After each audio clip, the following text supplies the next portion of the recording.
Con los primeros con los que se sentaba a la mesa era con los comerciantes de la Plaza de Abastos, para explicarles el proyecto de reforma, incluido el sistema de financiamiento. Que desta vez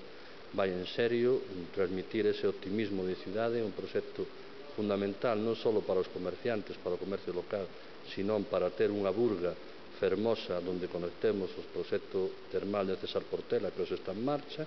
co novo balneario que ali queremos facer e con unha rehabilitación da Praza de Abastos que poña en valor o noso patrimonio e que suma aproximadamente 12 millóns de euros como proxecto. Que hai que poñer os nosos produtos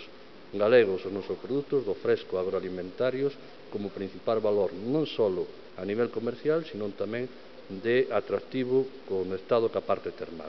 El segundo encuentro trataba de pulsar el grado de preocupación de los comerciantes ante la llegada del Corte Inglés. Eu esta mañá falaba co alcalde, transmitíalle a necesidade de falar ca empresa promotora na finca de María Mansa de todo isto para que se atenda o rogo dos comerciantes no sentido de que ali